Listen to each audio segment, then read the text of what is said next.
जय गुरुजी, वीडियो को लाइक कीजिए, चैनल को सब्सक्राइब कीजिए और बेल आइकन को प्रेस कर दीजिए ताकि आपको लेटेस्ट वीडियो के अपडेट्स मिलते रहे।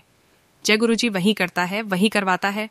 तू तो बस ऐसे ही इतराता है, एक सांस भी नहीं तेरे बस का, वही सुलाता है, वही जगाता है।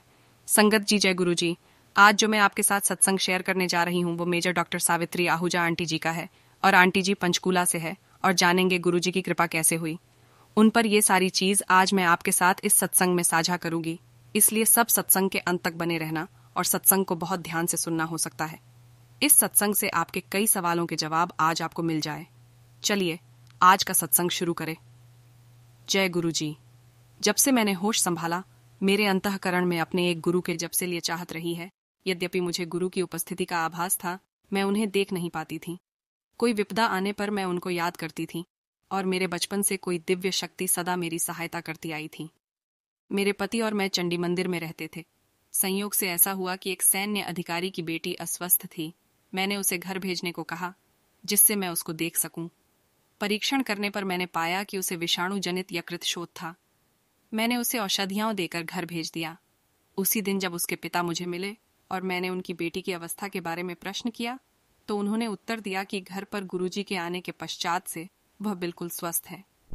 मैंने उनसे शिकायती लहजे में कहा कि उन्होंने कभी गुरुजी के बारे में नहीं बताया और उनसे विनती करी कि अगले बार जब भी गुरुजी घर आए तो मुझे अवश्य सूचना दें। उन्होंने ऐसा ही किया। मैं जल्दी से उनके घर गई तो गुरुजी उनके कक्ष में बैठे हुए थे। उन्होंने मुझे तुरंत पहचान लिया और डॉक्टर साहिबा, डॉ भगवान दास और लीलावती दिक्कुड़ी कहकर संबोधित किया। उन्होंने मेरे माता पिता के नाम बता दिए थे। मुझे ज्ञात हो गया कि वह ही मेरे गुरु हैं। मुझे अत्यधिक प्रसन्नता थी। अगले दिन उनके मंदिर में मुझे दीक्षा प्राप्त हुई। उसके बाद उनकी कृपा प्रवाहित होने लगी। हम कई बार मृत्यु का ग्रास बनते बनते बचे हैं। गुरुजी से मिलने से पूर्व, जैसा मैं कह चुकी हूँ, मुझे गुरु की उपस्थिति का आभास था। एक बार श्रीनगर में जब कार चला रही थी, सेना के एक अधिकारी की कार बिल्कुल सामने आ गई।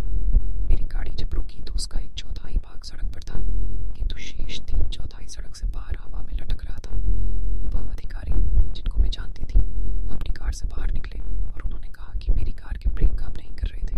मैं केवल ईश्वर का धन्यवाद कर सकती थी। बाद में जब वह बार बार बचाने वाली दिव्य शक्ति गुरुजी के रूप में सामने आई तो भी सदा हमारी रक्षा होती रही।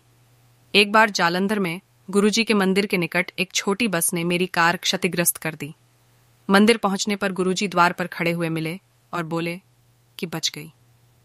दिसंबर 2005 में मैं अपने पुत्र की कार लेकर एक उद्यान में टहलने गई थी। एक चौराहे पर एक ट्रक सामने आया, पर अंतिम क्षण पर चालक ने उसे मोड़ लिया। एक अनहोनी घटना, क्योंकि ट्रक के सामने छोटी गाड़ी को ही स्वयं को बचाना पड़ता है। ट्रक चालक ने मुझे क्रोध भरी निगाह से देखा तो मैंने उससे कहा कि मेरे भगवान ने ही मेरी रक्षा करी है। यह सुनकर वह मुस्कुराया और चला गया। गुरुजी की मेरे मेजर जनरल पति की पदोन्नति में भी कृपा रही है। मेरे पति को पदोन्नति समिति ने स्वीकृति दे दी थी, किंतु उस समय केवल 5 रिक्त स्थान थे और वह 8वें स्थान पर थे। उनकी पदोन्नति असंभव लग रही थी। गुरुजी जालंधर में थे। मेरे पति के वहां पर लंगर ग्रहण करने के पश्चात गुरुजी बोले कि चलिए लेफ्टिनेंट जनरल साहब, आपको डाइन आउट करते हैं।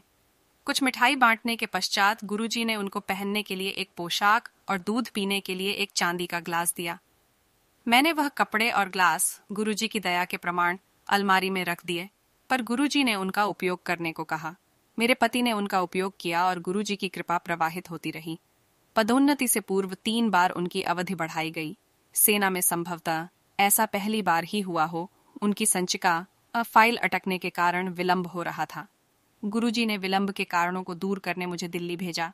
वहां पर मुझे एक जनरल साहब मिले जो स्वयं गुरुजी के अनुयायी थे। उनको स्थिति से अवगत करने के उपरांत उनके कहने पर उस संचिका पर कार्यवाही हुई। कुछ ही दिनों में मेरे पति का लखनऊ स्थित सेना चिकित्सा कोर केंद्र में स्वयं में एक उत्तम स्थानांतरण हो गया। लखनऊ में गुरुजी कुछ दिन हमारे साथ रहे थे। एक बार प्रातः 3 बजे फ्यूज जल गया। किसी कारणवश जनरेटर भी शुरू नहीं हुआ।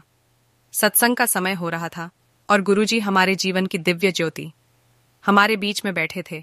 उन्होंने मेरी बेटी को स्टीरियो चलाने को कहा। उसने उनके कथन की अवहेलना करी क्योंकि विद्युत नहीं थी। गुरुजी के पुनरोक्ति करने पर उसने चलाया और वह अगले 4.5 घंटे बिना विद्युत के चलता रहा। गुरुजी ने पंचकूला में हमारा घर भी बनवाया। जब उन्होंने मुझे ऐसा करने को कहा तो धन का अभाव था, मेरे पति ने भी इसमें अरुचि प्रकट करी। उन्होंने शंका प्रकट करी कि इसके लिए पैसे कहाँ से आएंगे और क्या गुरुजी धन की वर्षा करेंगे। किंतु ऐसा ही हुआ। बीज राशि के रूप में मेरे पति ने पुत्र के विवाह के उपरांत बचे हुए 40,000 रुपये दिए। फिर गुरुजी के संकेत पर मैंने सावधि योजना में डाले हुए धन का उपयोग किया। पुनः गुरुजी के तीसरी बार कहने पर मैंने अपने पास रखे हुए शेयर बहुत अच्छे दामों पर बेचे। अचानक पैसे का अभाव दूर हो गया था। गुरुजी ने पंचकूला में एक दुकानदार को सस्ते में सामान भी देने को कहा। शीघ्र ही घर बनकर तैयार हो गया था। मेरे पति को अपने प्रश्नों का उत्तर भी मिल गया था। गुरुजी ने हमारे लिए घर बना दिया था। यह तो उनका मंदिर है, हम तो केवल उसके रखवाले हैं। गुरुजी की कृपा से मेरे बच्चों के विवाह हुए। 1991 में चंडी मंदिर में मेरे ज्येष्ठ पुत्र मनोज के विवाह में गुरुजी पधारे थे। उनके कथन के अनुसार उसके 2 पुत्र हुए। जब चिकित्सकों ने गर्भ में पल रहे भ्रूण का लिंग बताने से मना कर दिया तो गुरुजी का कहा याद कर मैंने उनको वह बता दिया। इसी प्रकार गुरुजी ने अगले पुत्र अरविंद को एक पुत्र और एक पुत्री का आशीर्वाद दिया। उनके विवाह पर भी 1995 में गुरुजी ने नव दंपति को आशीर्वाद दिया। उनकी कृपा से ही मेरी बहू की गर्भवती होने की रुकावटें समाप्त हो गईं। मेरे सबसे छोटे बेटे राहुल के विवाह में भी गुरुजी की अहम भूमिका रही है। वह छात्रवृत्ति लेकर अमेरिका में पढ़ रहा था। एक दिन उसने फोन किया कि उसे एक अमेरिकी लड़की पसंद है। यह मुझे अप्रिय लगा, पर हमने निर्णय गुरुजी पर छोड़ दिया। निश्चय हुआ कि यदि गुरुजी ने हामी भर दी तो विवाह होगा, अन्यथा नहीं। राहुल भी इस बात से सहमत था। गुरुजी से चर्चा करने पर वह मान गए। उन्होंने विवाह की तिथि भी दी। विवाह दिसंबर मास में दिन में होना तय हुआ। मेरे पति को पहनने के लिए गुरुजी ने एक सूती पेंट और एक रेशमी कमीज दिए थे। शीत ऋतु होने के कारण मेरे पति वह न पहनकर सूट पहनना चाह रहे थे।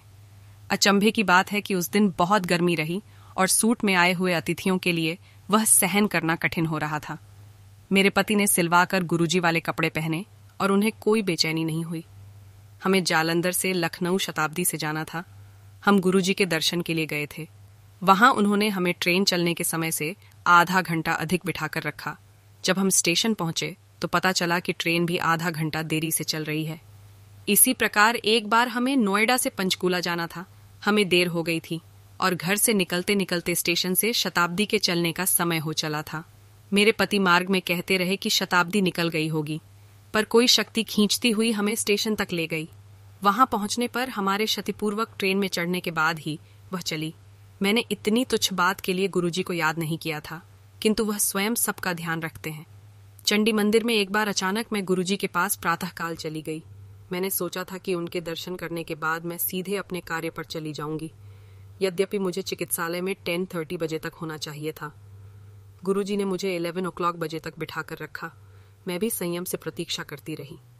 जब मैं चिकित्सालय पहुंची तो मुझे बताया गया कि कोई रोगी नहीं आया था, क्योंकि सेना की सब महिलाएं चंडी मंदिर गई हुई थीं, जहां एक जनरल निरीक्षण हेतु आए हुए थे। मेरे पति को गोल्फ खेलने में अत्यधिक रुचि है। उनके दाहिने घुटने में दर्द बना हुआ था। एक सहकर्मी ने एक्सरे करने के बाद देखा कि वहां की हड्डी पर एक अति बारीक दरार है, अतः उस पर प्लास्टर लगाने का सुझाव दिया। गुरुजी को बताए बिना मैंने उस प्रक्रिया के लिए मना कर दिया। गुरुजी ने अपना हाथ उनके घुटने पर फेरा और उनकी वेदना समाप्त हो गई। हम उनकी उपस्थिति से अति सौभाग्यशाली हैं। समस्त कठिनाइयों को समाप्त करने के लिए उस पूर्ण गुरु की एक निगाह पर्याप्त है। एक बार गुरुजी ने मुझे अपनी नाड़ी देखने को कहा तो उसका स्पंदन 40 प्रति मिनट आया। मैंने कहा कि यदि उनकी नाड़ी शून्य भी हुई तो मुझे कोई चिंता नहीं है, क्योंकि मुझे ज्ञान है कि वह दिव्य रूप हैं और इस पृथ्वी की भौतिक परिभाषाएं उनके लिए अर्थविहीन हैं। जय गुरुजी संगत जी। अगर आपको आज का सत्संग पसंद आया हो तो आप इस सत्संग को और संगत के साथ जरूर साझा करें, जिससे वो भी महाराज का दिव्य आशीर्वाद प्राप्त कर सके। जय गुरुजी। शुक्राना गुरुजी।